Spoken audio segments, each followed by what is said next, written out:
Hello friends, बहुत बहुत स्वागत करेंगे आपके अपने यूट्यूब चैनल जीडीएसजी के क्लासेस में। साथियों, आज की वीडियो में हम आरआरबी एनटीपीसी के लिए सेट नंबर 1 को कवर करेंगे। ये काफ़ी ज़्यादा इंपॉर्टेंट हो जाएगा आपके एग्जाम की दृष्टि से। ठीक है, तो भारतीय राष्ट्रीय कैलेंडर का प्रथम महीना कौन सा, ये आपका फर्स्ट क्वेश्चन है और इसका राइट आंसर हो जाएगा आपका चैत्र। भारतीय राष्ट्रीय कैलेंडर का जो प्रथम महीना होता है साथियों, वो आपका चैत्र होता है। ठीक है, चैत्र रामनवमी का आपने नाम सुना होगा।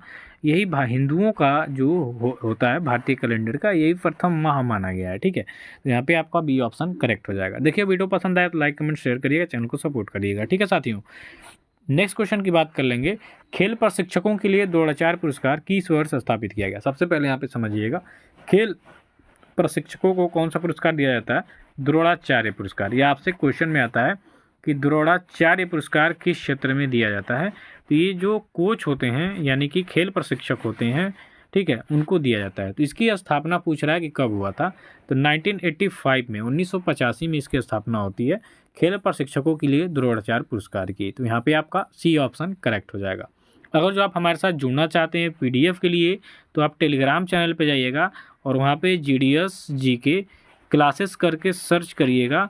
वहाँ पे चैनल का जो लोगो है, ऐसे ही लोगो वहाँ पे भी दिखेगा और फॉलो कर लीजिएगा। ठीक है, वहाँ पे आपको डेली एमसीक्यू के साथ साथ पीडीएफ भी अवेलेबल कराया जाएगा, तो आप जाके ज्वाइन कर सकते हैं। नेक्स्ट क्वेश्चन है कि पुलित्जर पुरस्कार किस क्षेत्र में दिया जाता है? अब यहाँ पे देखिए, पुरस्कार से संबंधित क्वेश्चंस आ रहे हैं जो कि आपके एग्जाम में नेसेसरी हैं कि आएंगे। तो पुलित्जर पुरस्कार दिया जाता है आपके पत्रकारिता के क्षेत्र में। यहाँ पे जो आपका डी ऑप्शन होगा, ये बिल्कुल करेक्ट आंसर हो जाएगा कि जो पुलित्जर पुरस्कार है साथियों, ये दिया जाता है किस क्षेत्र में?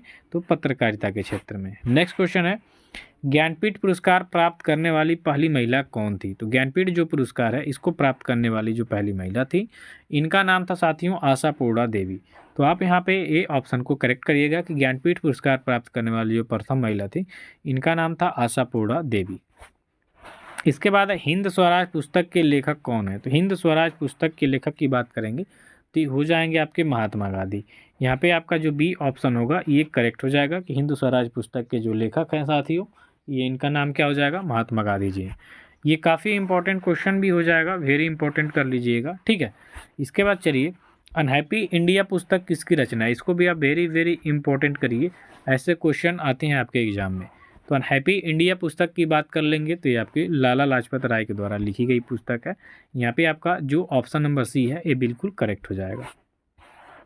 इसके बाद नेक्स्ट क्वेश्चन है कि ओजोन परत संरक्षण दिवस कब मनाया जाता है? इसको भी आप वेरी वेरी इंपॉर्टेंट कर लीजिएगा, क्योंकि दिवस से जो खतरनाक दिवस हैं, जैसे बहुत सारे तो लोग रटे रहते हैं, तो एग्जाम में रटे हुए क्वेश्चंस नहीं आते हैं, समझ रहे हैं ना? जो ऐसे क्वेश्चंस आएंगे जो छोड़ के जाएंगे। तो ओजोन परत संरक्षण दिवस ये कई बार आपके एग्जाम में भी आया है और इसका राइट आंसर हो जाएगा 16 सितंबर, कि ओजोन परत संरक्षण दिवस 16 सितंबर को मनाया जाता है। इसके बाद है, इनमें से कौन सी पुस्तक डॉक्टर एपीजे अब्दुल कलाम द्वारा लिखित नहीं है? यानी कि इसमें से कोई एक पुस्तक होगी जिसको डॉक्टर अब्दुल कलाम आज़ाद द्वारा लिखा नहीं गया है। तो वो पुस्तक कौन सी हो जाएगी? तो ये हो जाएगी आपकी माई कंट्री माई लाइफ। तो यहाँ पे आपका सी ऑप्शन हो जाएगा। इसके बाद है, वॉलीबॉल के खेल में प्रत्येक टीम में कितने खिलाड़ी होते हैं? तो वॉलीबॉल के खेल में प्रत्येक टीम में, और जो खिलाड़ी की संख्या देखेंगे तो 6 होता है। यहाँ पे आपका डी ऑप्शन होगा करेक्ट। निम्नलिखित देशों में से फुटबॉल किसका राष्ट्रीय खेल नहीं है? तो इसमें से राष्ट्रीय खेल नहीं होगा फुटबॉल किसका भैया? तो देखिए, इनमें से जो आपका अर्जेंटीना है, यहाँ का फुटबॉल नहीं है राष्ट्रीय खेल। तो यहाँ पे हम बी को करेक्ट करेंगे कि निम्नलिखित में से जो अर्जेंटीना है, इस देश का राष्ट्रीय खेल फुटबॉल नहीं है। नेक्स्ट क्वेश्चन में आ गया, हीराकुंड जलाशय आपके किस नदी पर निर्मित किया गया है? तो हीराकुंड जलाशय की अगर हम बात कर लेंगे तो हीराकुंड जलाशय आ जाएगा आपके महानदी पे। तो यहाँ पे आपका जो सी ऑप्शन होगा, ये करेक्ट हो जाएगा कि हीराकुंड जलाशय महानदी पे निर्मित किया गया है। ठीक है, अगला क्वेश्चन आप देखेंगे कि भारतीय मूल की कल्पना चावला अंतरिक्ष में किस यान से गई थी?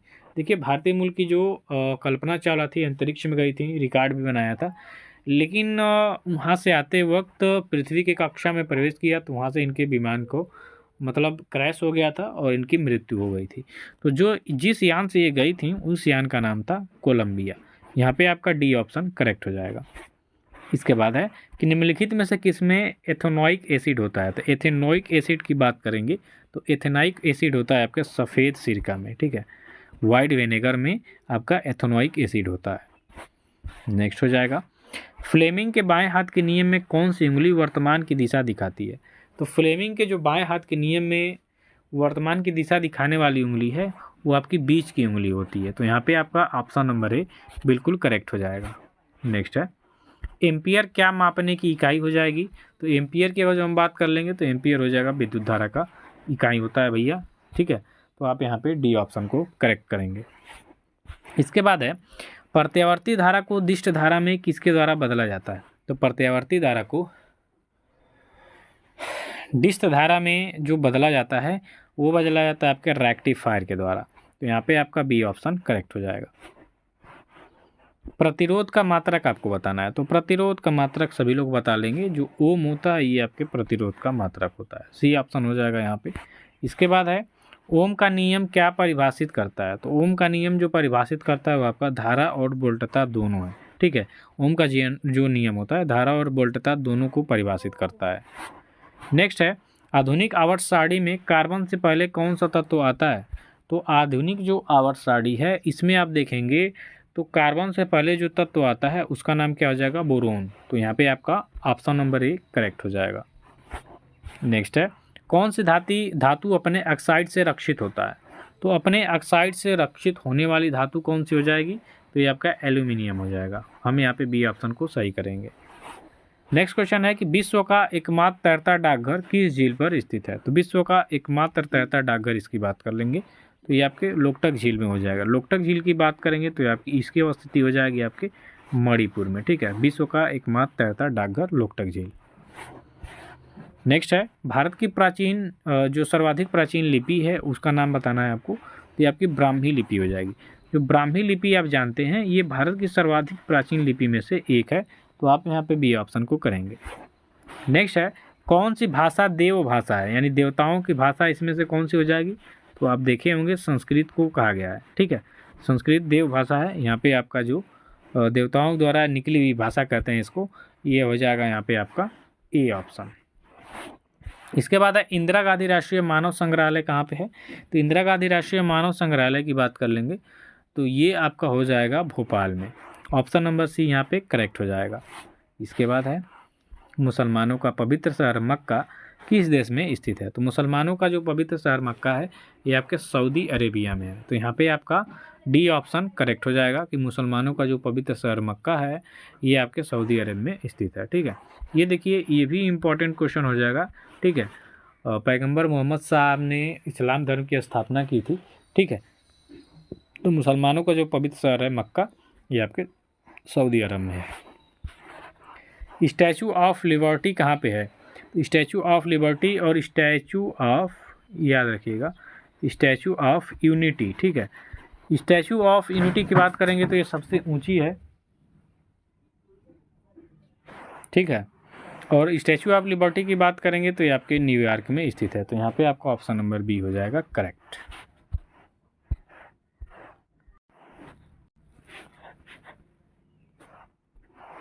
बीबी का मकबरा कहाँ पर स्थित है? अब यहाँ पे बीबी के मकबरे की बात कर लेंगे तो बीबी का मकबरा हो जाएगा औरंगाबाद में, ठीक है। बनवाया था किसने? औरंगजेब में, ठीक। औरंगजेब जो था इसने अपनी बीबी की याद में बीबी का मकबरा बनवाया था। तो ये ऑप्शन हो जाएगा। नेक्स्ट है, पपेटी किसका त्यौहार हो जाएगा? अब देखिए त्यौहार से यहाँ पे क्वेश्चन आ गया पपेटी का, कि पपेटी किसका त्यौहार हो जाएगा। तो पपेटी की बात कर लेंगे तो पपेटी हो जाएगा आपके पारसियों का एक बहुत ही प्रमुख त्यौहार होता है, ठीक है। चलिए, तृतीय बौद्ध सभा किस स्थान पर बुलाई गई थी? तो तृतीय बौद्ध सभा की बात करेंगे तो ये आपके पाटलिपुत्र बुलाई गई थी। यहाँ पे आपका सी ऑप्शन हो जाएगा। निम्नलिखित में से कौन बांसुरी वादक हो जाएगा? तो इसमें से बांसुरी वादक आप देखेंगे तो ये हो जाएंगे आपके हरिप्रसाद चौरसिया। यहाँ पे आपका ये ऑप्शन करेक्ट हो जाएगा। भारत के किस भाग में बम्बू नृत्य फेमस है? बम्बू नृत्य यानी बांस लेके नृत्य किया जाता है, डांस किया जाता है, ये आपके मेघालय में फेमस है। तो यहाँ पे आपका बी ऑप्शन करेक्ट हो जाएगा। इसके बाद है, भारत में पहली बार जनगणना कब हुई? लॉर्ड मेयो के शासनकाल में, ठीक है। देखिए आरपीएफ कांस्टेबल का बैच था, उसमें ये सारे क्वेश्चन कराए गए हैं। 1872 में सबसे पहले लॉर्ड मेयो ने भारत में जनगणना कराई। उसके बाद 1881 से लॉर्ड रिपन ने इसको नियमित कर दिया कि प्रत्येक 10 वर्ष बाद क्या होगा? जनगणना होगा। तलचर प्रसिद्ध कोयला क्षेत्र कहाँ पर है? तो तलचर प्रसिद्ध कोयला क्षेत्र हो जाएगा आपके उड़ीसा में। यहाँ पे आपका डी ऑप्शन करेक्ट हो जाएगा।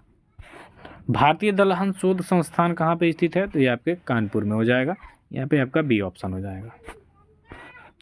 गंगा के मैदान की पुरानी जो कछारी मिट्टी है वो किस नाम से जानी जाती है? तो गंगा के मैदान की जो पुरानी कछारी मिट्टी है इसको हम क्या कहते हैं? इसको हम कहते हैं बांगर। यहाँ पे आपका ए ऑप्शन हो जाएगा। इसके बाद है दुधवा राष्ट्रीय उद्यान आपका कहाँ पे स्थित है? तो ये आपके हो जाएगा यूपी में, यानी कि उत्तर प्रदेश में। डी ऑप्शन यहाँ पे आपका करेक्ट हो जाएगा। इसके बाद है उमियम झील आपके किस राज्य में स्थित है? उमियम झील की अगर साथियों बात करेंगे तो उमियम झील आपके हो जाएगा क्या बोलते हैं, मेघालय में। यहाँ पे आपका ए ऑप्शन करेक्ट हो जाएगा। मेघालय शिलांग है राजधानी। नासिक किस नदी के तट पे स्थित है? नासिक सर्वाधिक प्याज वाला, तो नासिक हो जाएगा गोदावरी नदी के किनारे। यहाँ पे आपका बी ऑप्शन बिल्कुल करेक्ट हो जाएगा। नाथुला दर्रा आपके किस राज्य में स्थित है? नाथुला दर्रा की बात करेंगे तो आपके सिक्किम में हो जाएगा। यहाँ पे जो आपका ऑप्शन नंबर सी है ये करेक्ट हो जाएगा कि जो नाथुला दर्रा है साथियों ये आपके सिक्किम स्टेट में स्थित है। नंदा देवी चोटी किस राज्य में स्थित हो जाएगा? तो ये आपके उत्तराखंड में हो जाएगा। ठीक है, यहाँ पे आपका जो बी ऑप्शन है उत्तराखंड, ये इसका करेक्ट हो जाएगा कि नंदा देवी चोटी आपके उत्तराखंड में स्थित है।